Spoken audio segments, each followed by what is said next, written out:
Kalau kita betul-betul menyadari batin, saya rasa Anda setuju bahwa godaan untuk berbuat hal-hal yang kurang berkenan di hadapan Tuhan begitu banyak.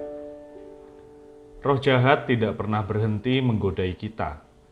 Maka, tidak heran bila Santo Petrus pernah bilang begini, "Sadarlah dan berjaga-jagalah, lawanmu si iblis berjalan keliling sama seperti singa yang mengaum-ngaum dan mencari orang yang dapat ditelannya."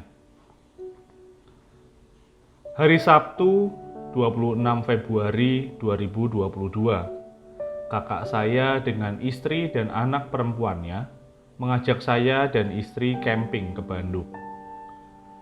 Sayang, saya tidak bisa ikut karena harus isoman di rumah akibat terserang COVID Omikron. Dalam hati, saya berpikir, pasti kakak tidak bisa menikmati karena tidak ada saya yang bisa diajak bertualang dan bercerita malam-malam. Istri dan anaknya lebih suka melakukan sesuatu yang lain dibanding sang ayah. Hanya saya dan istri yang lebih sering dan mudah diajak bicara dengannya. Dan masih ada beberapa bayangan lain yang tidak menyenangkan, yang keluar dari pikiran saya, seperti mereka pasti kehujanan, macet, dan lain sebagainya. Dan meskipun kejadiannya memang benar begitu, turun hujan misalnya, selama 2 hari, sesudahnya saya baru menyadari bahwa pikiran saya ini merupakan bentuk rasa iri hati atau cemburu, karena saya tidak bisa menikmati hal yang sama dengan kakak saya. Lalu saya tergoda untuk mengafirmasi atau mengeluarkan harapan-harapan yang buruk atas diri kakak saya. Begitulah kalau kita tidak segera menyadari godaan demi godaan sering menerpa dan menggelapkan hati kita. Lalu, cinta juga lenyap dan yang tersisa kegelapan hati yang dipenuhi dengan cemburu, iri hati, tidak suka orang lain bahagia, dan lain-lain. Banyak orang seringkali mengalami hal yang sama dengan yang saya alami. Tidak sadar dan membiarkan dikuasai oleh bujuk rayu roh jahat. Banyak contoh yang bisa kita ambil. Misalnya, malas bangun pagi, menyepelekan penyakit COVID sehingga tidak menjalankan prokes dengan benar, membicarakan keburukan orang lain, dan lain-lain. Belum lama ini kita tahu bahwa Presiden Rusia Vladimir Putin memutuskan melakukan invasi ke Ukraina.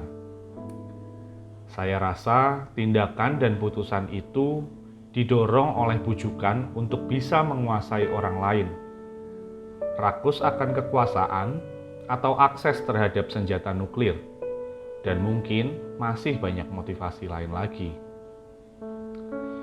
Bila kita tidak pernah memeriksa batin setiap hari dengan alat yang diberikan oleh Santo Ignatius Loyola, yaitu eksamen, maka kesadaran dan pemahaman akan tipu muslihat roh jahat akan dengan mudah memperdaya diri kita terus-menerus.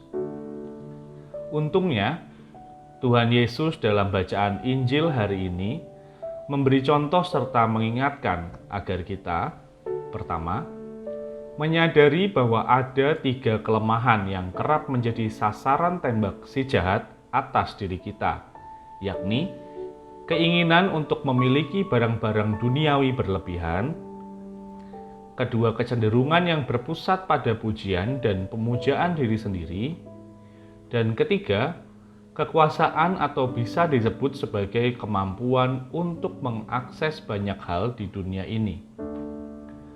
Satu contoh paling jelas saat ini yang sedang merasuki kebanyakan manusia adalah pemuliaan atau pemujaan diri. Banyak orang mengejar follower yang banyak di Instagram, subscriber di YouTube, dan merasa bangga dengan semua perolehan itu. Kita tidak sadar bahwa semua itu hanyalah sarana, kata Santo Ignatius.